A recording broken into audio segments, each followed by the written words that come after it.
Have you had it up to a year with what's going on? Sometimes do you feel that you just want to shoot something? There's going to be an opportunity. And are you one of the people who Andy Bashir just called goofy? Find out in this week's Patriot Point.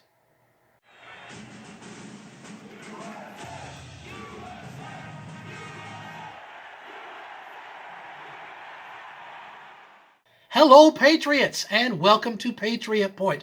Got a few announcements for you this week before we get into the news. Announcement number one, you may have missed last week's Patriot Point because it was all about the vaccine. It seems that YouTube doesn't like people even asking questions about this, so they banned that one, but I was able to put it up on another service. If you would like to watch that video all about the vaccine, then the link for that video is in the description of this video, unless of course YouTube bans this one as well. But if you'd like to watch that one, I think you'll find it really eye-opening in the description of this video.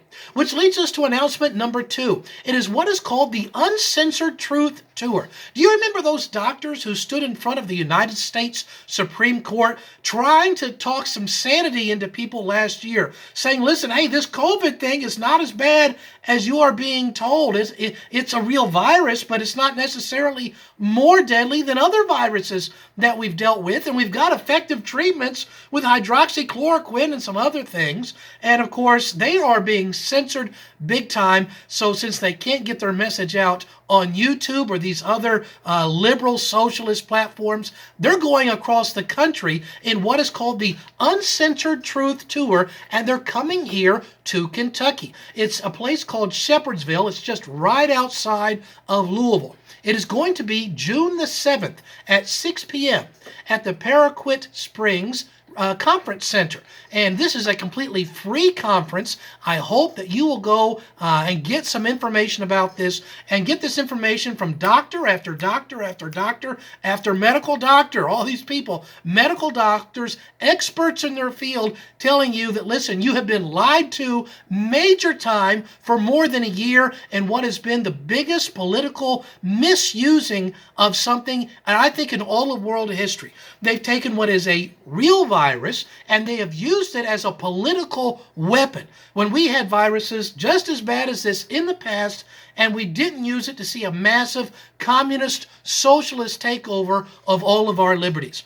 So this is going to be June the 7th at 6 p.m. at the Paraquet Springs Conference Center in Shepherdsville, Kentucky. And I hope that you will be visiting that. And that leads us to our third announcement before we get into the news. And I said, sometimes you just feel like you want to shoot something.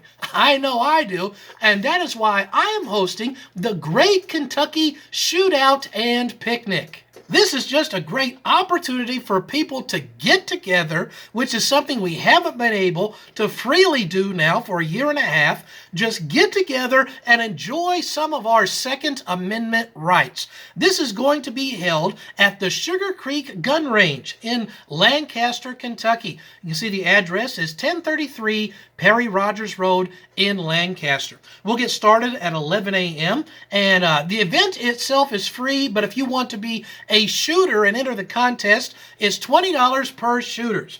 And then whoever wins the contest on who is the best marksman, we've got some sponsors from Op Supply, and they're going to be giving away multiple $100 gift cards to some of the winners. And then the gun range, Sugar Creek Gun Range, is going to be giving away ammo safes, t-shirts, all kinds of things. We've got gospel music groups there, bluegrass music. Bring a picnic lunch. If you got your kids, bring your super soakers. They've got a creek right there, easy access, very shallow, so there's no danger. The kids can get water for their guns, and we're just going to enjoy getting together, enjoy our Second Amendment rights, and just squeeze off a few rounds and see who's the best shot. And I'll look forward to seeing a lot of you there. The Great Kentucky Shootout and Picnic, Saturday, June the 26th. Free for everybody, but $20 if you want to enter the contest to be a good marksman. So we'll look forward to seeing a lot of you there. Now let's look into some of the news we've got going on here. I usually just talk about Kentucky news, and that's what we're going to be doing today, but I wanted to get one national news. I saw that the earnings report came in for Nike for this last quarter, and in their earnings report, they lost $790 million. Maybe they picked the wrong person who takes a knee. You know, maybe who they should have picked would have been Tim Tebow. He takes a knee, but in a way that I can support. You stand for the flag and you kneel for the cross. That's the proper way to do those things. Now let's talk about some of the news we've got else going on here. I read a report this week that we've had 3 different sheriffs in our neighboring state of Virginia who have all of a sudden switched their party affiliation from Democrat to Republican. And that is happening here in the blessed Bluegrass state as well. We are having sheriffs do this. I was at a meeting just this past Saturday, and the Jessamine County sheriffs stood up and said, I'm changing my party affiliation from Democrat to Republican, and I'm doing it tonight. Now, why are we seeing those in law enforcement start switching, a lot of them, their party affiliation? Could it be perhaps how the Democratic Socialists are turning their backs on law enforcement? Crime is skyrocketing, and there's entire areas like in Louisville where the police have been told don't even go into, and it's not even safe to drive in these places anymore. Stores and businesses closing all over the place. Why is that? Because of these anti-police policies. Have you noticed as you maybe drive around the state, I've seen several of these, the big billboards advertising and pleading with people to apply to be in the Kentucky State Police.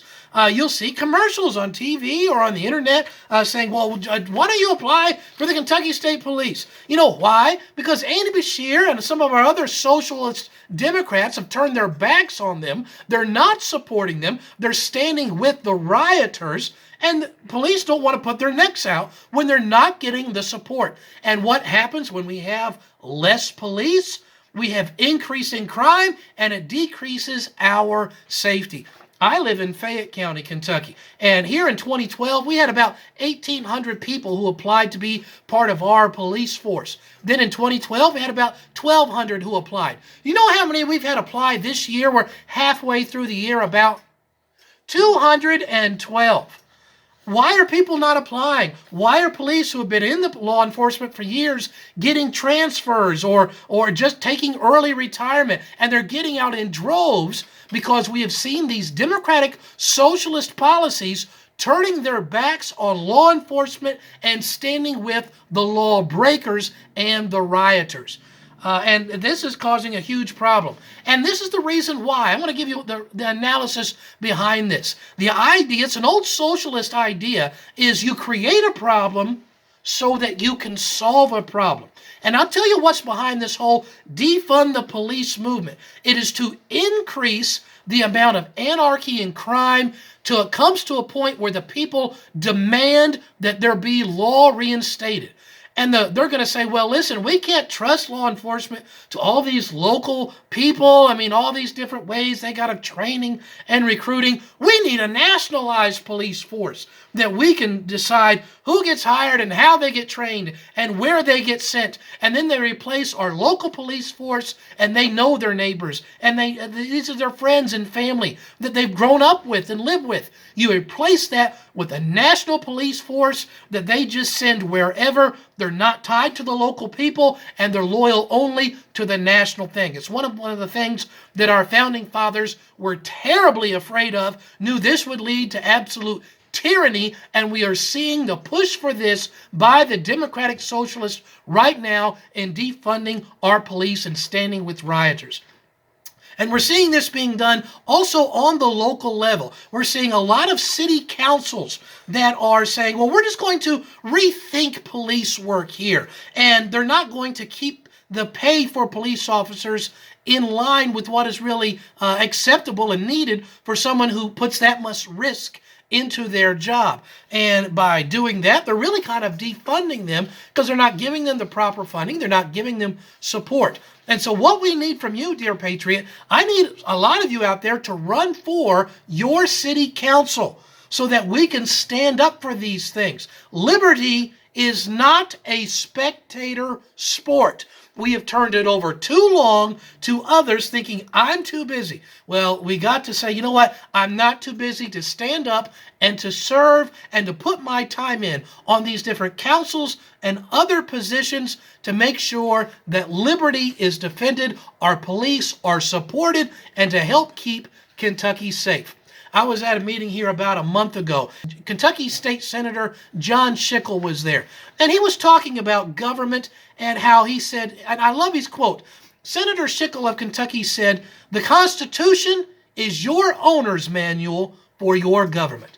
And he is absolutely right. We need to get back to some conservative, constitutional, common sense ideas. And I need you to put your name in saying, I'm willing to serve on my city council and all of these other positions and not turn our government over to these Democratic Socialist Marxists that have been running it for far too long. Now let's talk also about how the Democrats are saying, well, we know that defunding the police has become unpopular, so they haven't changed their policy at all.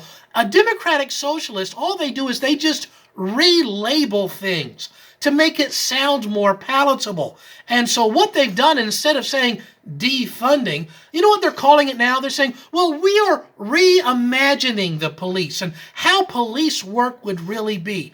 But don't take my word for it. Here's a bunch of Democratic Socialists saying this exact same thing. Folks in law enforcement that share the goals of reimagining policing. Reimagining policing in the 21st century. Rethinking and reimagining policing. Community efforts to reimagine policing. To reimagine policing. We have to reimagine what policing looks like. Reimagining policing, reimagining our public safety. Reimagine a citizen-led approach. We can begin to reimagine law enforcement. Reimagine public safety in this country. What can we do to reimagine public safety? Reimagining public safety. To reimagine public safety. We must reimagine what public safety looks like. Yes, reimagining the police force. You know what that is? Again, it's just changing the terms, defunding the police. But it's like, hey, instead of sending out an armed police officer when you call 911, we'll just send out a trained mental health professional. And that's literally what it says in the Democratic policies they have up in Congress right now. They have a bill called the Breathe Act. And it's to defund the police or reimagine them by saying we're just going to send out trained mental health professionals. Somebody breaks out into my house or tries to harm my family, you don't need to bother sending out a trained mental health professional. You'll need to probably call the county coroner or somebody else. So this is part of the problem, is that they want to change everything. And this socialist ideology is tied into everything. They want to cause chaos and split the nation in different little groups. And have you noticed how the Democratic Socialists have been really pushing racism lately? Personally, when I was a kid growing up in the late 70s, early 80s, I thought racism was something that they got over in the 1960s. And there has been more to destabilize America's race relations that have been pushed by the Democratic Socialists. They've set us on our race relations back 50 or 60 years. And this is just an idea that socialists have, is divide the society up into little groups, set the groups against each other, cause chaos, and then you can step in saying, hey, you give me a bunch of power and I'll give you back peace and you'll have no more chaos. It's something that the Nazis did. They divided the country up into little bitty groups, dividing them socially, racially, economically, politically. What else did the Nazis do? Well, they banned books. Well, we're seeing a bunch of that banned by the Democrat Socialists nowadays. They banned their ideas where you can't give speeches on YouTube or other social media platforms. And when's the last time the person who was banning books and banning speeches was the good guy? I haven't seen that very much. So what else did the Nazis do? Well, they would defund the police. And then they come out with a national police force. Do you realize that the Nazis who did all of that, they are socialist? Let me give you a little history lesson here. The word Nazi is an abbreviation of Hitler's political party. Adolf Hitler's political party was called the National Socialist German Workers' Party. And the word Nazi comes from abbreviation of those first syllables of those first two words. First of all, nationalist. It's where you get the na sound. And the second word, National Socialist, German Workers' Party. Socialist, or the way a German-speaking person would pronounce that, would be Socialist. That's where you get the Z, not Z. Nazis are socialist. And when we look back and we're like, hey, wait a minute, the Nazis defunded the police. The Nazis pushed racism real hard and heavy. And the Nazis banned speeches. And the Nazis burned books. And the Nazis said only certain people are allowed to go certain places.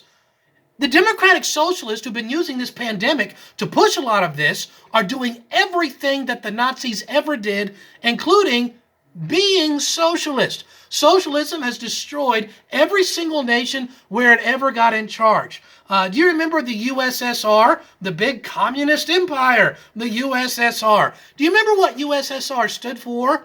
United Soviet Socialist Republic. Socialism, Nazism, and communism are all the same thing. It is absolute government control. And one of the ways that they get this control is they push racism.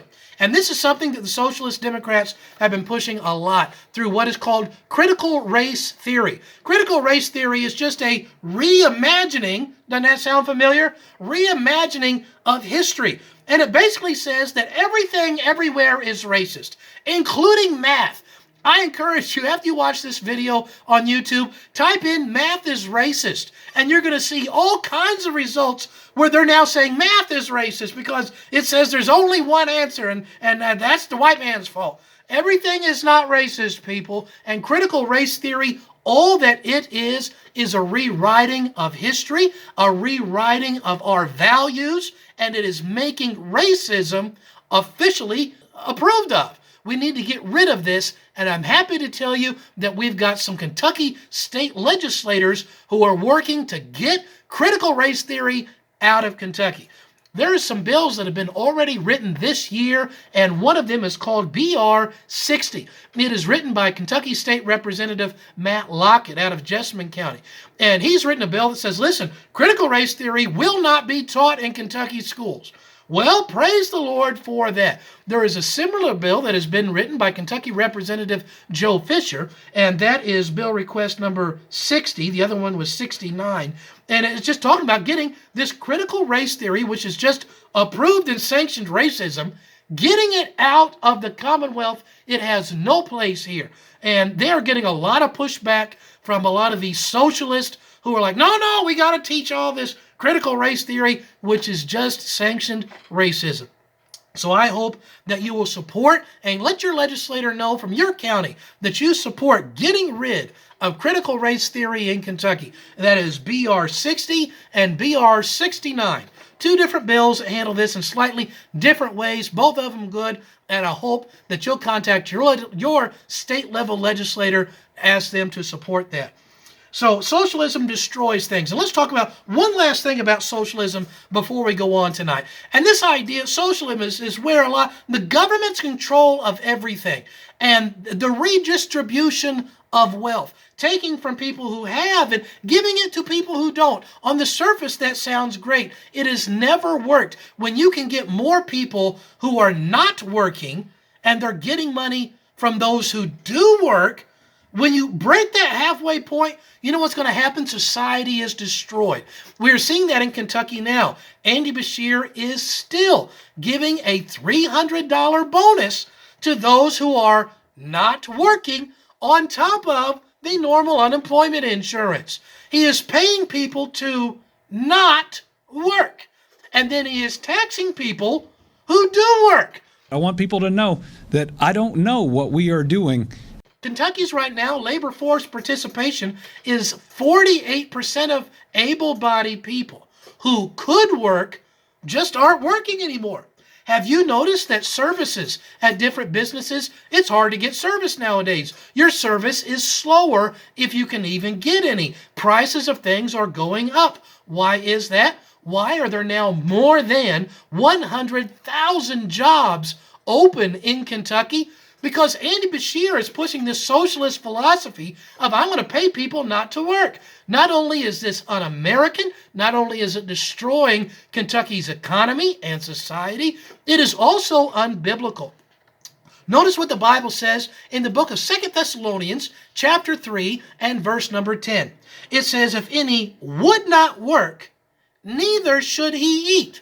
Now, notice what it does not say in this verse. It doesn't say if any cannot work.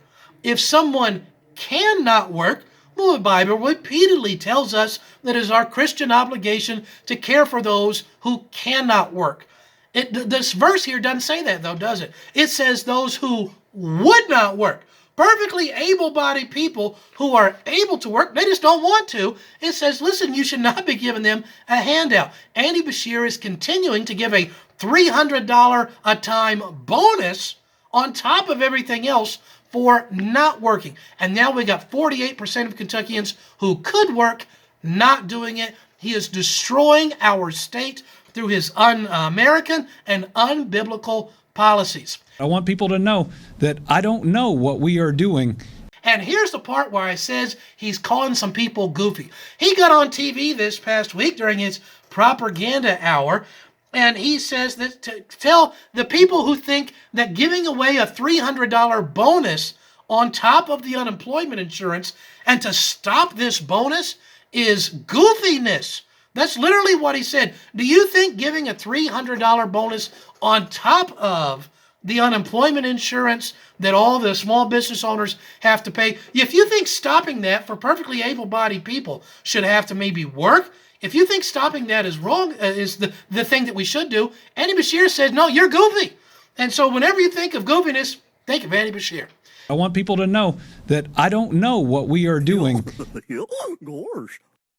So, in summary today, we've seen a few different things.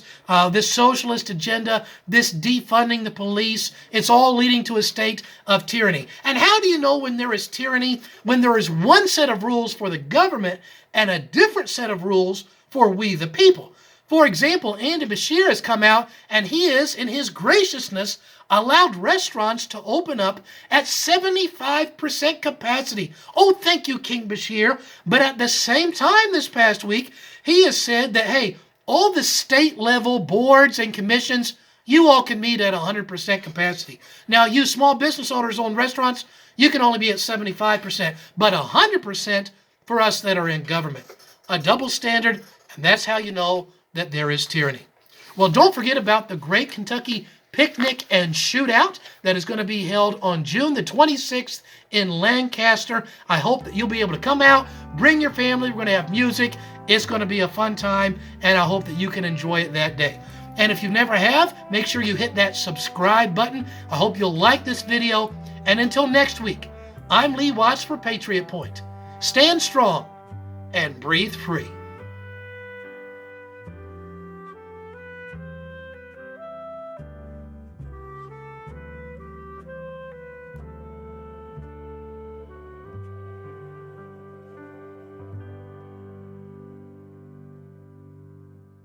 I want people to know that I don't know what we are doing.